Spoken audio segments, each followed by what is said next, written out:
36. Mirage, the emergence of the Elysium world. If I were to say that mirages are the emergence of the Elysium world, scientists, especially meteorologists and optical scientists, would surely scoff and say that I know nothing about the refraction and total reflection of light. Indeed, my knowledge of optics and meteorology is only superficial, and I dare not show off my shallow knowledge in these fields, for fear of showing off my skills in front of an expert or displaying low-level skills in front of an expert to impress them. But since I have a clear understanding of the origin of the universe, the origin of life, the origin of humanity, and the 36-dimensional spaces in my consciousness, I also have my own explanation for mirages. I hope that experts can further analyze them from different perspectives. What is a mirage? A mirage is the revelation of the celestials and Buddhas to human beings. It is the emergence of a drop of the scenery of the Elysium world of the 36-dimensional spaces in the human world. In other words, a mirage is the true scene of the existence of the Elysium world. Some people describe a mirage as elusive, ever-changing, seemingly real yet illusory, and like a fairyland. These descriptions are quite appropriate, especially the description of like a fairyland, which can be said to reveal the true scene of a mirage. Strictly speaking, a mirage is a fairyland, and the Elysium world of the West, preached in Buddhism, is such a scene. When people who are fated to see the vast mountains, boundless sea, towering pavilions and buildings, hidden city walls and castles, and peaceful mountains and rivers in the sky from places like the beach, desert, Gobi, and lakeside, they will definitely have an inexplicable feeling about the beautiful and illusory scenery in the sky. What is it? Where does it come from? Is it from heaven or from earth? Scientists explain that it is an atmospheric optical phenomenon, the result of light refraction or total reflection in the atmosphere of different densities. More precisely, natural landscapes on Earth are illuminated by light, reflected into the atmosphere, and due to the drastic temperature changes in the desert or ocean, the local air forms different densities in the sky. When the reflected light from the object enters high-density air from low-density air, it refracts like a chopstick inserted into a water bowl, casting the natural landscapes of the Earth into the sky, and then a mirage appears. The explanation seems reasonable, but I would like to point out the following details and see how we can explain them. All explanations say that mirages are the refraction or total reflection of distant landscapes. I want to ask, what exactly is meant by distant? How far away is considered distant? Many sky appearances have been recorded. Have scientists found similar or alike landscapes on Earth corresponding to the distant mirages? What is the image formed after refraction, an upright or inverted image? If it is an inverted image, why is the image seen in the sky upright? If the image formed after refraction is upright, why are some mirages inverted? Do the reflected light rays enter from a rarer medium into a denser medium or from a denser medium into a rarer medium?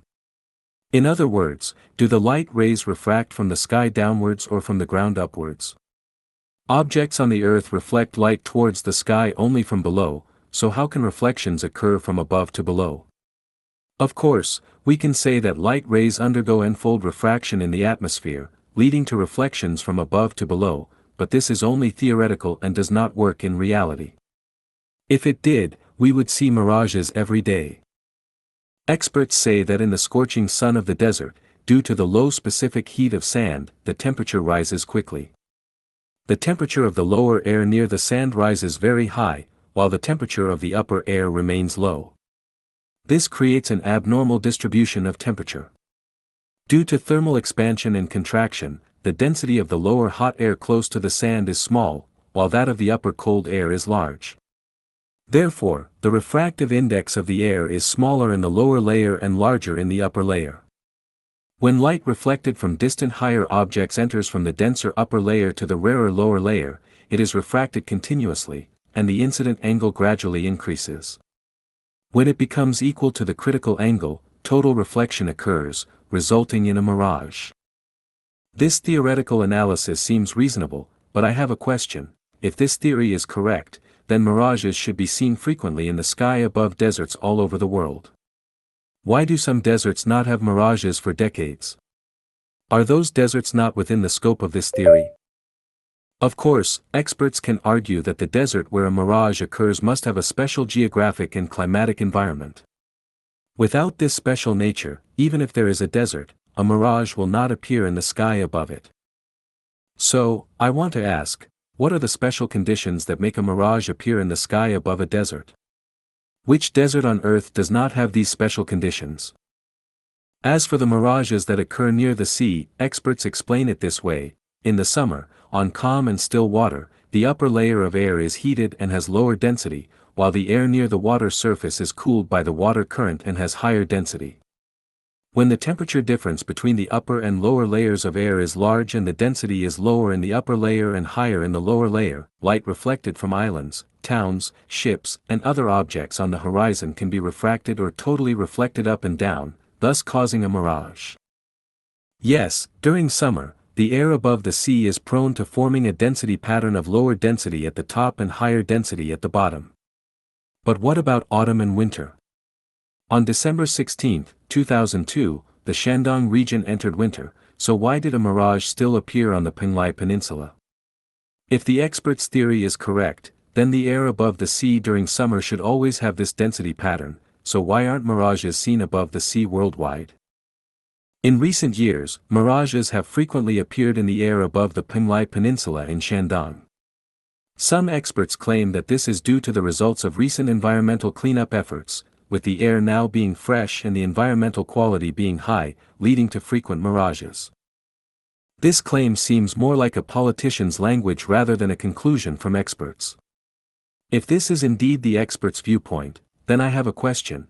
When the Industrial Revolution had not yet happened on Earth, the air in the Penglai Peninsula was even fresher and of even better quality than it is now, so why didn't mirages appear frequently? Instead, they only appeared every few years.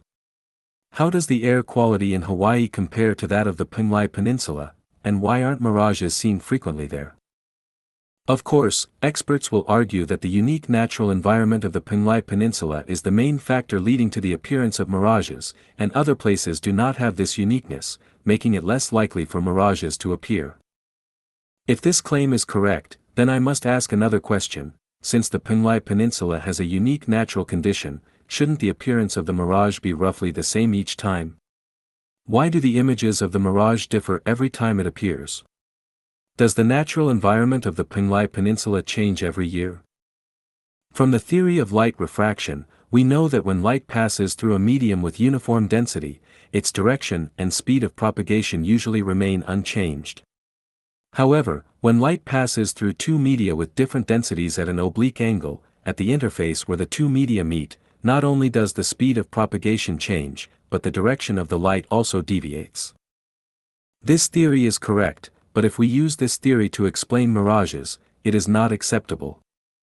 From the perspective of the atmosphere, not only is the density different between the convection layer, isothermal layer, intermediate layer, ionosphere, and exosphere, but the density also varies within the same atmospheric layer.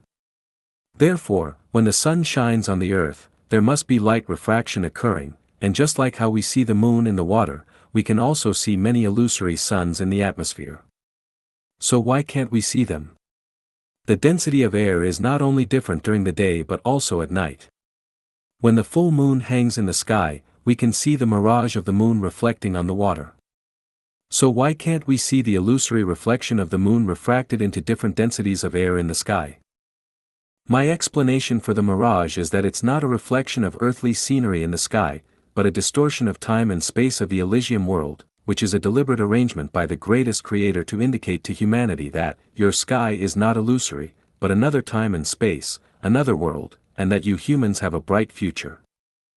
When I introduced the Elysium of the 36-dimensional spaces, I already explained that the 1,000-year world and the 10,000-year world are very far away, while the Elysium world is right here, and the entire universe of the Earth belongs to the Elysium world. That is to say, the Earth, the Solar System, the Milky Way, the Rotary River Galaxy, and the Low Rotary Galaxy all belong to the Elysium world. Everything we see is a kind of illusory image. Mirages are illusory, transient beauty is illusory, flowers and trees are illusory, insects, birds, and beasts are illusory, rivers, lakes, and seas are illusory, the universe is illusory, and life is also illusory. Then, where is it not illusory? The answer is, the Elysium world is not illusory. Emptiness is not empty, form is not real. The smaller the energy, the more it takes shape, and the larger the energy, the more formless it becomes. Great form has no contour.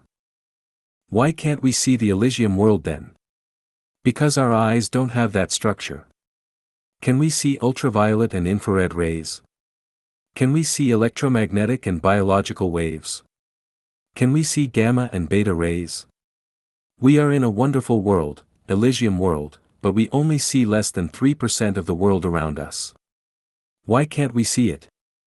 Because our merits and virtues have not yet reached that standard. This is like someone asking, why can't I stay in the White House, the Kremlin, or Zhongnanhai? Why? Think about it yourself. Here is some information that may help us understand time and space. On January 28, 1915, a Turkish army advanced towards the 60th position in the Gallipoli region. When they climbed up the hill, several clouds descended vertically and silently enveloped the hill. Several metallic beams of light seemed to shoot out of the clouds. Then, a miraculous phenomenon occurred. The soldiers, who were brave and confident, one after another stepped into the clouds and disappeared in the clouds. A soldier named Lefkanyuan saw this terrifying scene with his own eyes. He shouted to stop his comrades, but they seemed to be deaf and crazily entered the fog. After a while, the clouds rose slowly and floated away, leaving only the hill. The whole army disappeared without a trace. Where did they go? They entered the Mirage. In 1994, an Italian passenger plane flying over the African coast suddenly disappeared on the radar screen in the control room, and then reappeared after a while. When the flight crew landed at the airport, the duty officer asked what had happened during the flight and why they suddenly lost track of it. The flight crew was puzzled and could not figure out what had happened because their flight had been going well without any accidents. Later, someone unexpectedly discovered that his watch was 20 minutes slow, and upon investigation, it was found that all the crew members and 315 passengers on the plane also had watches that were 20 minutes slow. What happened during those 20 minutes? Where did they go? Why weren't they aware of it? And why didn't it show up on the radar screen? In the Universe, Time and Space chapter, I talked about how time is divided into latitudinal time and longitudinal time. Longitudinal time is the time of the material world, and latitudinal time is the time of the non-material world. Humans exist in longitudinal time, which is like the x-axis of a complex function, while latitudinal time is the z-axis. When a person or object disappears from longitudinal time, they enter the realm of latitudinal spacetime. No matter when they return, it is still the same time point for them, but for us, it may have been a year, 10 years, or hundreds of years. The Italian plane disappeared for 20 minutes because it entered the realm of latitudinal spacetime. For the plane and the people on board, it might have been just a blink of an eye, so they were not aware that they had disappeared. However, for the people in the airport control room, it was a full 20 minutes. What is the realm of latitudinal spacetime? The Mirage is an example of the realm of latitudinal spacetime. When I was a child, my grandmother told me a story. One day, a woodcutter got lost in the mountains while chopping wood. He wandered around for a while and suddenly saw two old men playing chess on a beautiful hillside. He didn't want to disturb them, so he squatted next to them to watch. Everything was so peaceful and natural, but the only thing that confused him was that the leaves on the trees next to him turned from yellow to green, and then from green to yellow, changing colors from time to time. After a while, when he looked away and then back, the two old men were gone. He shuddered and suddenly realized that this was a place he was very familiar with from chopping wood before. He followed the familiar path home. When he arrived at the village, he found that his village had undergone a great change. He suspected that it was not his own village. He walked towards his home along the path he remembered, and everyone he met on the way looked at him with unfamiliar eyes. he didn't recognize any of them. He suspected that he had gone to the wrong village and asked the people he met about his old village. They all said that it was the village he was asking about. He asked if they knew certain people, but they replied that they were someone's grandfather or grandmother who had already passed away. When he asked about himself, they answered that he was someone's grandfather who had gone out to chop wood one day when he was young and never returned. Now let's analyze why the woodcutter got lost while he was chopping wood in a familiar mountain. This was because he suddenly entered a mirage, and the environment was no longer the familiar environment he had known before. Therefore, he was bound to get lost. Why did he suddenly understand where he was after shivering? This was because the mirage disappeared, and he stood in the place he had been familiar with before, so he suddenly understood. Why wasn't he disappearing together with the mirage since he was fortunate enough to be in the mirage, the Elysium world? This was because his spiritual quality had not yet reached the standard of living completely in the Elysium world. Then why did he have to witness the scene of the Elysium world with his own eyes?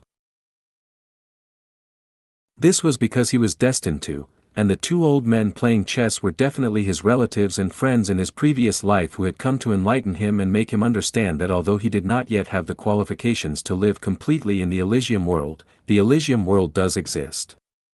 He could realize this truth, laying a foundation for him to enter the Elysium world in the future. This is a story about time and space. The woodcutter entered another realm of time and space, and when he returned from latitudinal time, he was still himself, but hundreds of years had passed in the longitudinal time of the mortal world. Therefore, the mirage is just an emergence of the Elysium world. Those who see the mirage may not have entered that realm, but they have the fortune to witness the scenery of the Elysium world. The mirage can appear not only in the sky but also on the ground. The scene of two old men playing chess that the woodcutter saw was a mirage on the ground. Even though there were many people near the mountain at that time, only the woodcutter could see it. Others couldn't see it no matter what they did, just like the hallucinations that appear in the brain of a person who has taken heroin. He really saw those scenes, and the people next to him couldn't see them no matter what. Those who see the mirage are lucky. If we realize that different time and space have different scenery, we can develop our thinking and understand that our world is just a material world in the space-time of the universe. There are many more beautiful worlds outside this material world, so why not go to that more beautiful place? God does not just consider us as a group of animals. He has revealed to those who are spiritual awakening another quiet and brilliant path of life. God, Jesus and Buddha Shakyamuni are not fooling us. All swindlers are for their own personal gain, but were Jesus and Buddha also seeking personal gain? They gave up everything in the world, so why would they need to deceive us? Deceiving wealthy people can bring them money, deceiving officials can bring some benefits, but what is the point of deceiving us who have nothing?